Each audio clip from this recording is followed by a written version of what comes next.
ఎంతో పోరాటాల ఫలితంగా వచ్చినటువంటి తెలంగాణ ప్రస్తుతం ఎట్లా ఉంది? వద్దురా నాయన ఈ కాంగ్రెసు పాలన, వద్దురా నాయన, వద్దురా నాయన ఈ నయవంచన పాలన, వద్దురా నాయన.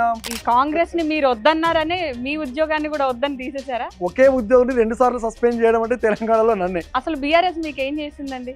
మరో పార్టీ వేదిక మీద కానీ ఎక్కడ మీరు కనపడలేదు. రాదనుకున్నటువంటి తెలంగాణను తీసుకొచ్చి చూపించిండు కేసీఆర్ గారి నాయకత్వంలో. మానవతకు మారు పేరు కేసీఆర్ సారు, మల్ల మల్ల రావాలి మనసు గల్ల మనసారు. కేసీఆర్ గారి ప్రభుత్వంలో గురుకులాలు చాలా అద్భుతంగా దేదీప్యమానంగా వెలిగిపోయినాయి. కానీ కాంగ్రెస్ ప్రభుత్వంలో పిల్లల ఆత్మహత్యలు, ఎక్కడికక్కడ పాములు గరవడం. కళాకారులను తీసుకుంటే కేసీఆర్ గారి హయాంలో ఉన్నటువంటి ఇంపార్టెన్స్ ఎట్లా ఉండే, ఇప్పుడు కాంగ్రెస్ వచ్చిన తర్వాత ఎట్లా చూసుకుంటున్నారు? ఏ కంటోన్మెంట్ లో అయితే అధికారంలోకి రాకముందు వెన్నెలక్కకు టికెట్ ఇచ్చారు, అక్కడ అధికారం వచ్చిన తర్వాత బీజేపీ నుండి ఓడిపోయినటువంటి అభ్యర్థిని తీసుకొని అక్కడ శ్రీ గణేష్ కు టికెట్ ఇచ్చారు. సో రైతుల పరిస్థితి గనక మాట్లాడితే, ఒకసారి బీఆర్ఎస్ హయాం, ఇప్పుడు కాంగ్రెస్ హయాం, ఈ రెండింటిని బేరీ చేసుకొని చూస్తే ఊర్లలో పోతే తెలుస్తుంది. యూరియా బస్తాలు లేవు, సమయానికి రైతు బంధు లేదు. మాది రైతు పక్షపాత ప్రభుత్వం అంటున్నారు కదా కాంగ్రెస్. కాంగ్రెస్ పాలన ప్రజలను దోచే పాలన.